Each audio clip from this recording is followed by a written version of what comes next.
Assalamualaikum warahmatullahi wabarakatuh. Waalaikumsalam warahmatullahi wabarakatuh.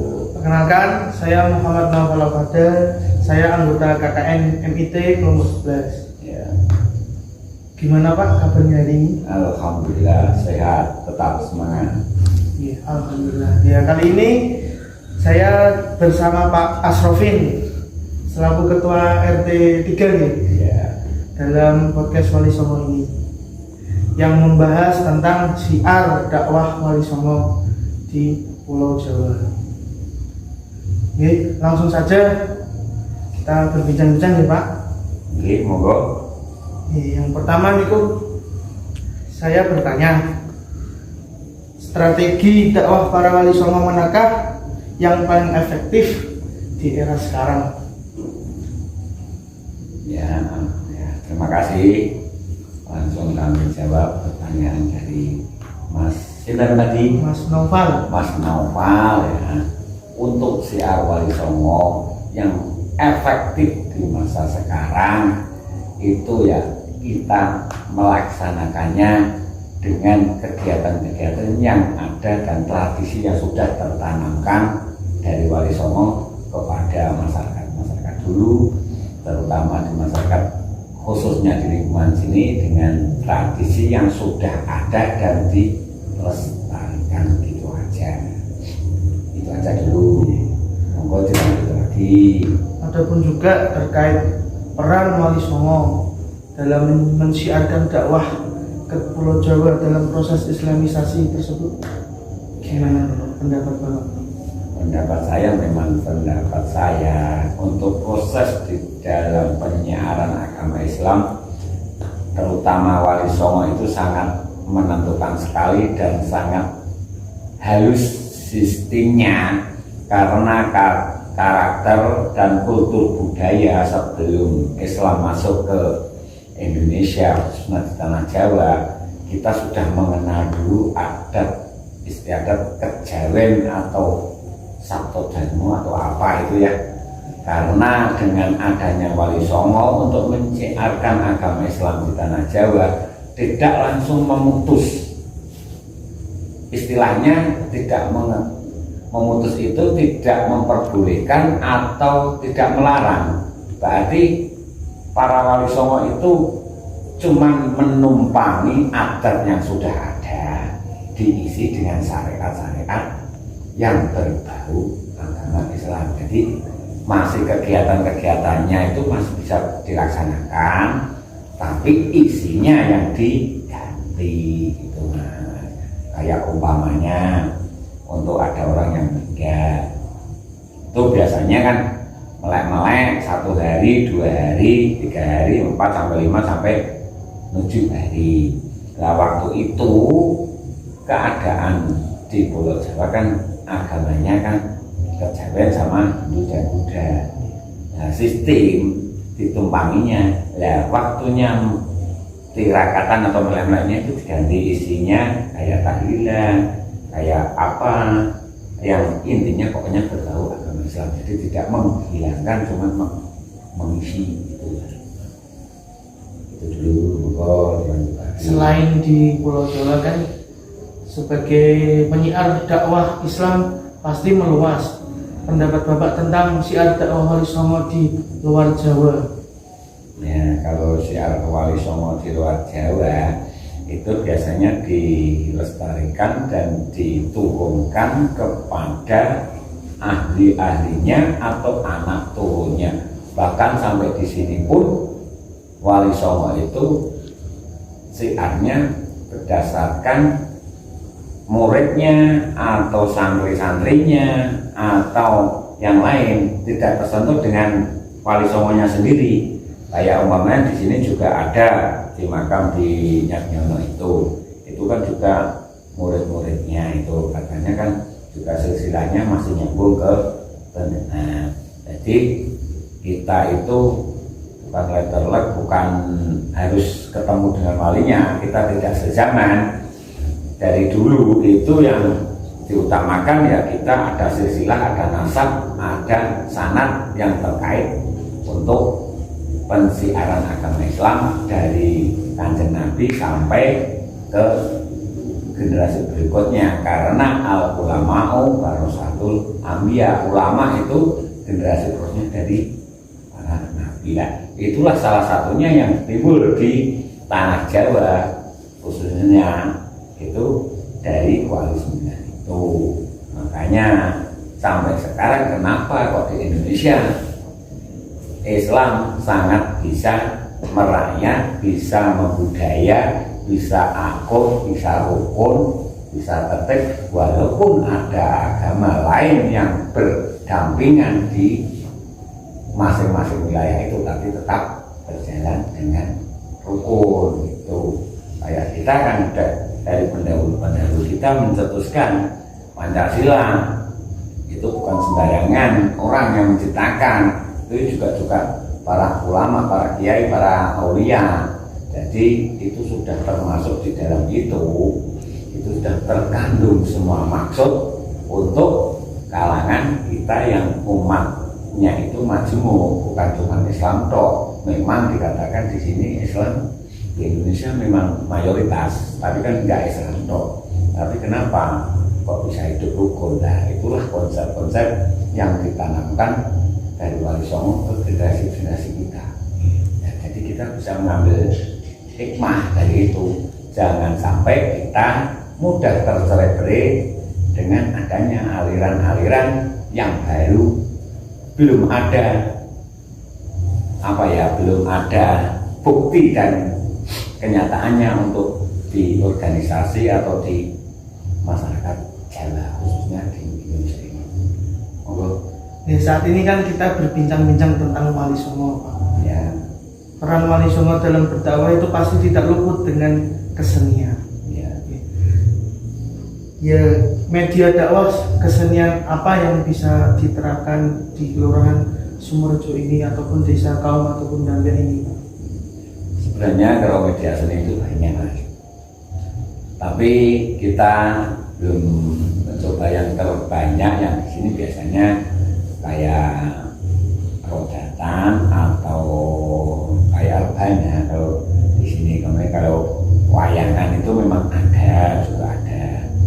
Itu kan juga mengambil intisari dari kegiatan-kegiatan Wali Songo. Kalau yang mudah diremajakan atau yang sampel untuk itu ya juga kayak banyak itu kan sistemnya ya kayak bacaan sholawat atau apa itu. Sementara itu kita kembali lagi ke Sunan Wali Songo Geniku. ya. Kita membahas tentang Sunan Kudus. Mengapa Sunan Kudus itu melarang untuk menyembelih sapi pada saat pelaksanaan Hari Raya Idul Kurban di Kudus, tentunya?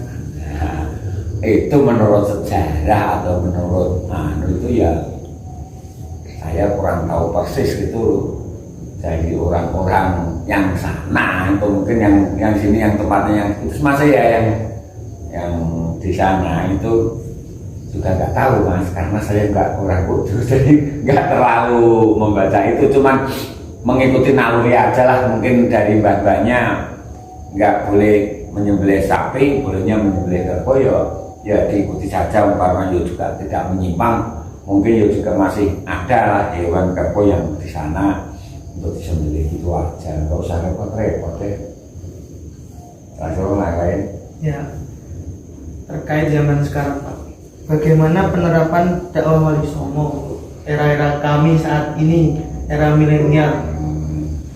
Ya, untuk era milenial, untuk kita meneladani dakwah Wali Songo atau metode-metode yang telah disampaikan Wali Songo kepada kita semua, terutama kalau kaum milenial kayak mas-mas dan mbak-mbaknya ini yang kebetulan ya juga berkuliah di Universitas Wali Songo yang sedikit banyak mengambil nama besar dari Wali Songo. Itu ya kita harus jangan sungkan-sungkan untuk menerapkan atau melaksanakan gagasan-gagasan tersebut, di mana eranya memang era globalisasi. Kita lebih simpel untuk bisa berdakwah, tidak door to door atau tidak menggunakan media yang kayak dulu. Kalau sekarang medianya kan lebih banyak dan lebih jangkauannya lebih luas, kayak YouTube, ada yang lain-lainnya itu bisa dimanfaatkan. Kalau dulu, zamannya dulu kan masih berkelana kemana-mana. Kalau sekarang cukup pakai, nggak usah pakai mulut, sekarang pakai jari aja sudah bisa untuk terjangkau. Lah itulah dari apa ya, dari media-media yang sangat canggih kita manfaatkan segi positifnya. Kita bisa meminimalisasi dari segi negatifnya. Umpamanya dengan menggunakan HP sing manfaatnya kira-kira mungkin hal-hal yang tidak baik atau yang berbau tidak islami ya kita kurangi ya, itu aja. Pertanyaan terakhir Bapak, pada zaman sekarang kita kan menghadapi beberapa tahun ini itu pandemi. Apakah pandemi itu mengikis dakwah Wali Songo khususnya di desa ataupun kelurahan Sumurejo ini, Pak? Kalau menurut pendapat saya, keadaan pandemi itu justru bagi saya tidak mengikis tapi menambah semangat, Mas. Kenapa? Sedikit banyak saya punya prinsip dan punya pemandangan kenapa pandemi itu kok kayaknya udah ada yang bikin lah. Sedikit ada pandemi, terus setelah itu ada yang memunculkan sudah memproduksi vaksin. Nah itu kan menjadi tanda tanya bagi saya. Jadi itu hanyalah sekedar ujian atau cobaan bagi kita untuk tetap waspada. Ya saya tidak menyalahkan dan tidak meremehkan. Alangkah baiknya kita juga berusaha untuk mencegah dan berusaha supaya tidak terkontaminasi atau terpapar. Karena sejak dulu itu juga sudah ada, Mas. Sejak dulu sudah ada, bukan di zaman kita aja lah. Itu bukan kayak pandemi, malah lebih dahsyat lagi. Itu kayak penyakit yang zaman Nabi siapa itu penyakit tokun atau apa. Besok sakit sore meninggal, sore sakit pagi meninggal. Kalau pandemi ini kelihatannya kan juga nggak terlalu berbahaya, tapi kita juga tidak meremehkan lah. Yang penting kita sama-sama menjaga apa yang menjadi kesepakatan dari pemerintah, kita taati dan kita tetap semangat itu untuk tetap berjuang demi menegakkan kebenaran dan itu menegakkan kebenaran dan melaksanakan wasiat-wasiat yang telah disampaikan kepada kita dari Wali Songo itu supaya tetap dilaksanakan dengan baik. Nggak usah patah semangat walaupun ada pandemi, kita tetap berjuang, tetap semangat, tetap komitmen dengan apa yang kita cita-citakan, tetap satu tujuan demi jaya Indonesia dan demi kerukunan masyarakat di Indonesia, tetap sehat semuanya dari awal sampai akhir. Ya, setelah lama berbincang-bincang, kali ini akan membuka sesi tanya jawab. Mungkin dari teman-teman ada yang ingin bertanya kepada Pak Asrofin. Bapak, ini kan kami kan selaku generasi Wali Songo. Nah, untuk mempertahankan dan tetap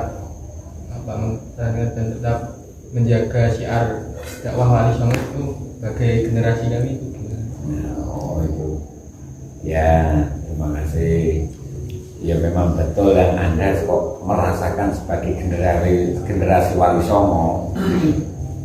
Yang perlu tetap diwaspadai, kita tetap semangat walaupun dalam keadaan apapun, dimanapun, dengan siapapun, kita cara melestarikan budaya atau warisan dari Wali Songo, kita harus lebih santun dengan cara yang santun lah.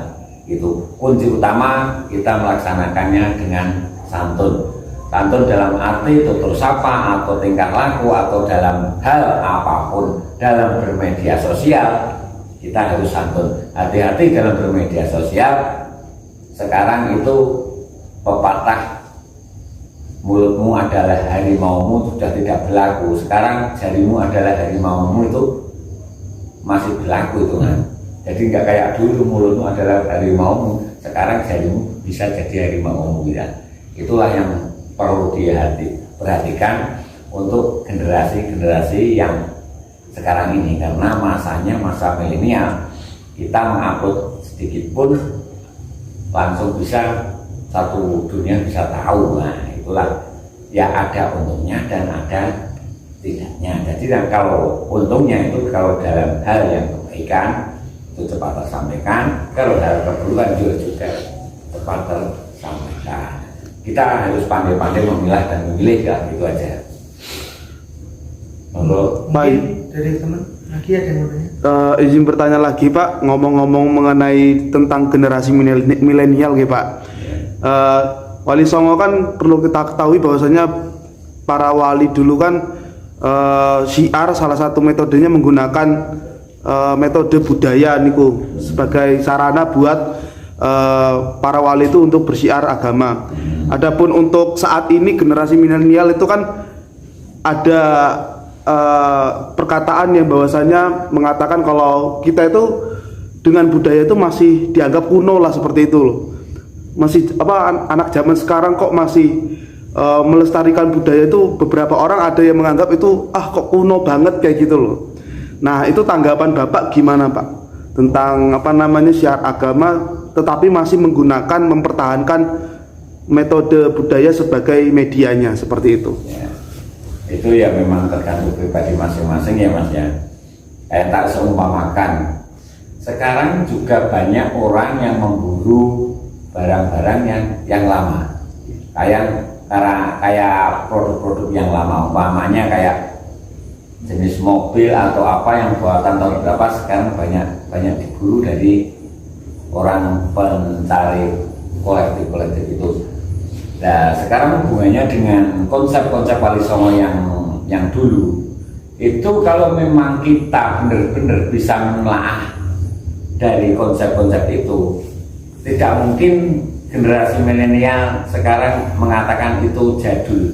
Justru jadul itulah yang kemungkinan besok-besoknya itu yang diburu kan. Itu aja konsepnya. Nggak usah risaukan orang mengatakan jadul. Dengan adanya jadul itu ya adanya yang modern ini. Kalau nggak ada yang jadul, nggak ada yang modern, gitu aja. Mungkin itu saja dari podcast kami kelompok 11 Ahlul Kalam. Wassalamualaikum warahmatullahi wabarakatuh.